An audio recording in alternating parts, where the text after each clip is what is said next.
Hey everyone, my name is Casey and I'm the founder of bloggingguide.com. Today we're going to talk about niche site portfolios.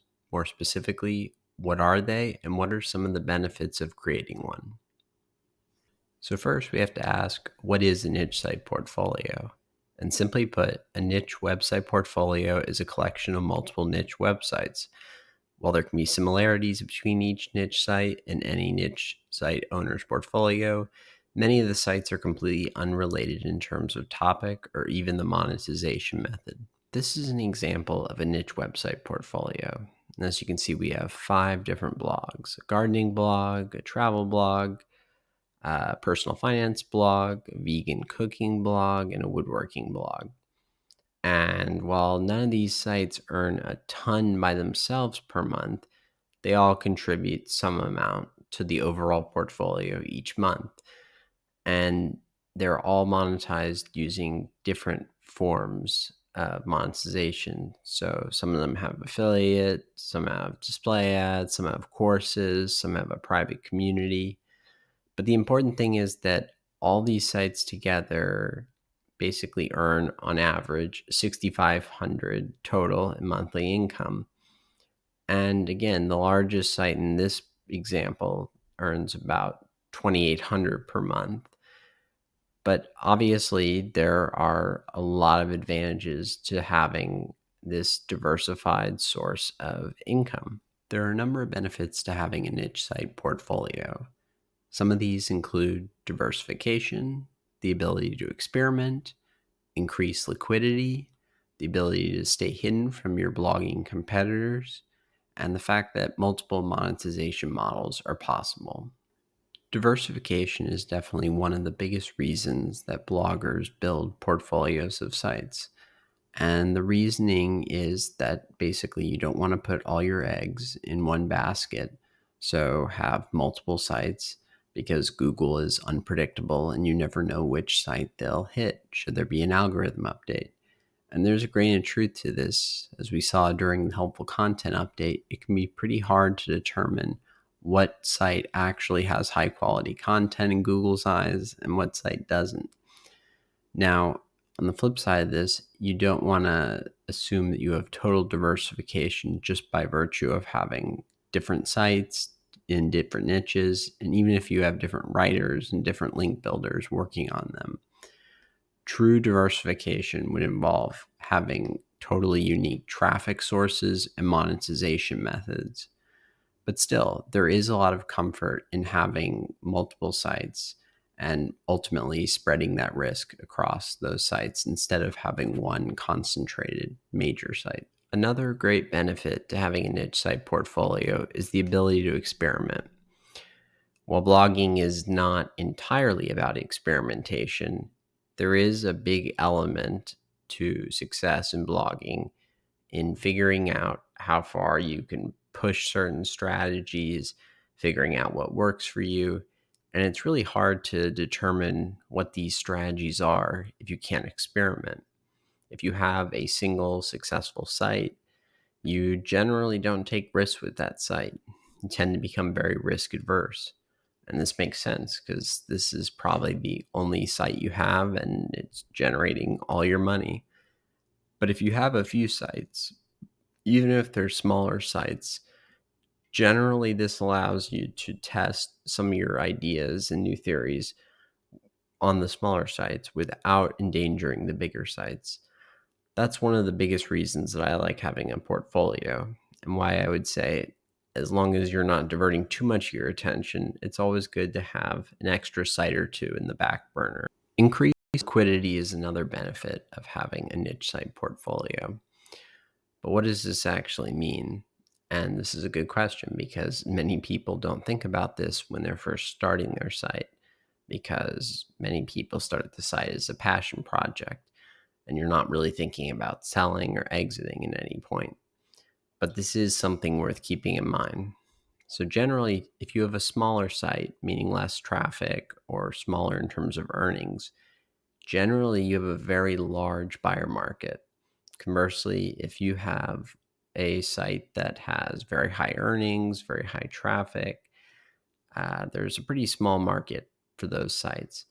I'm talking about sites at that point that are well into the six figures.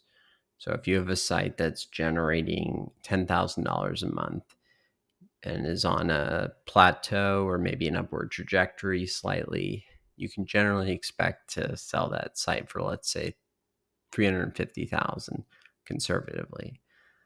This site takes a little bit longer to move than if you had seven different $50,000 sites.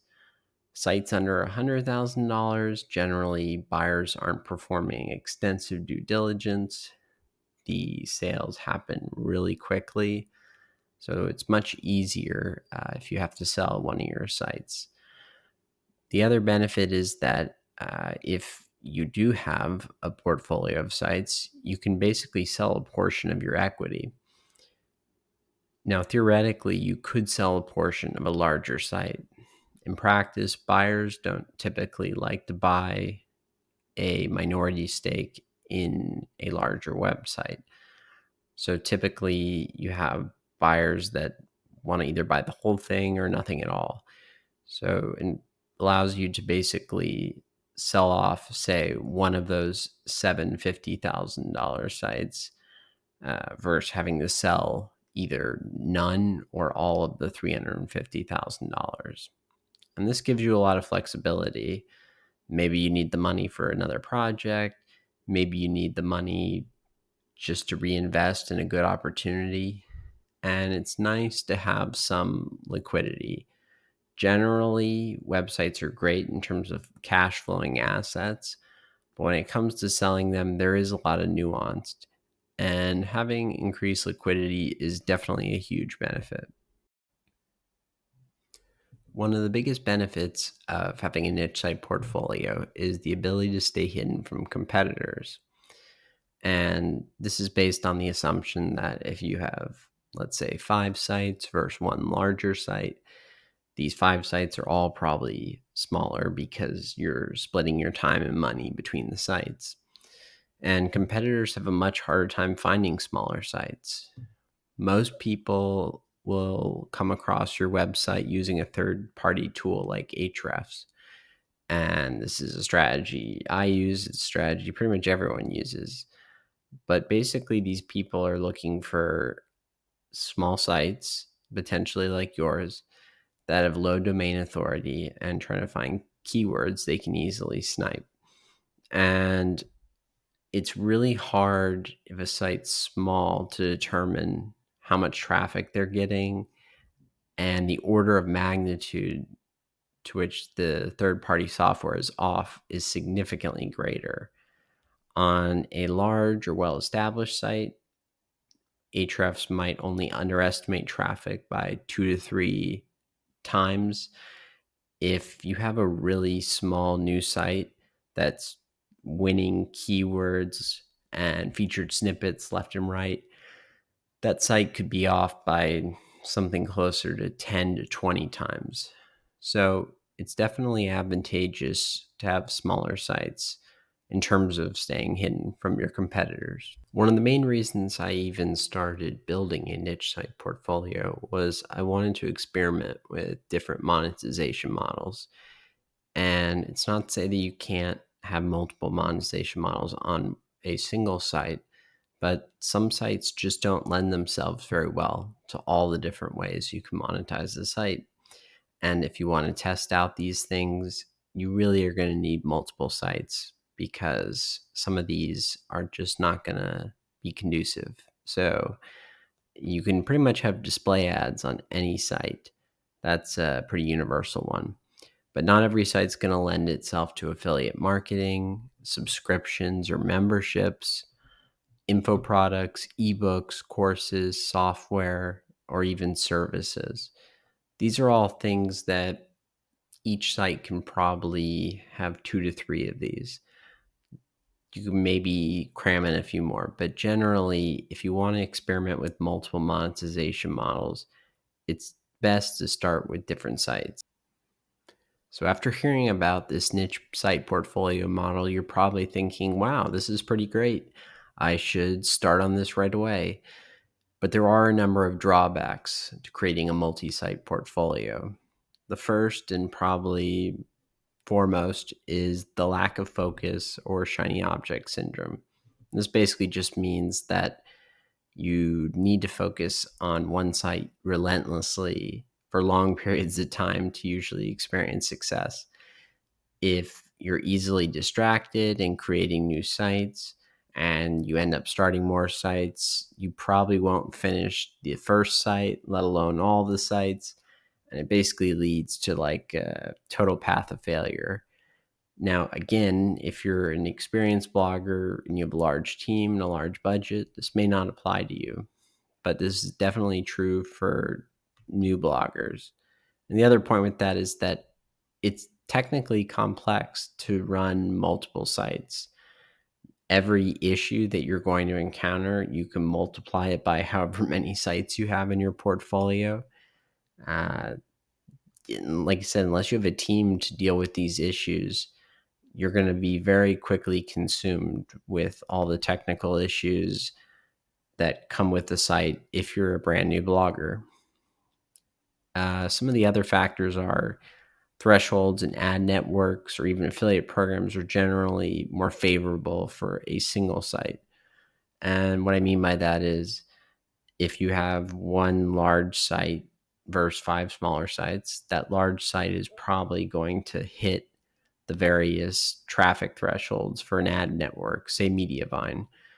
So your one site will probably get to 50K sessions a lot faster than your 5 smaller sites.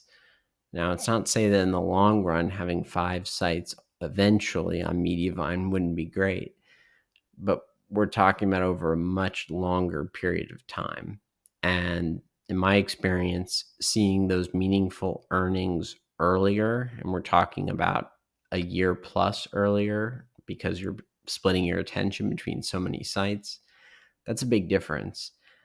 It's also a big advantage because you now have money coming in from your sole site to reinvest in more content, outsource, hire new writers, all that. So again, unless you're already well financed and are okay just not having a paycheck for an even longer period of time, I would generally stay away from the multi-site model. Another factor is that single sites offer a bit of a moat. So by that I mean if you build a single site, you probably are focused on things like building a brand on social media, building an email list, all the sort of best practices that real businesses actually do. If you have multiple sites, chances are you're just focused on churning out content, which is fine. But depending on the niches, you probably need some level of EEAT in order for your site to survive long term. And the final point is that overall, this whole model can create a false sense of diversification. And this was apparent during the helpful content update. There were people who had 3 sites. I would say that was pretty common among the site owners that I knew. And I would say on average, probably 2 of them got hit in the helpful content update. Honestly, probably closer to 3, given how widespread the damage and fallout from that was. So the reality is that these sites, if they're all getting their traffic from the same source, you're not actually that diversified. Just having even if you have your sites in different niches, that doesn't necessarily mean you have diversification.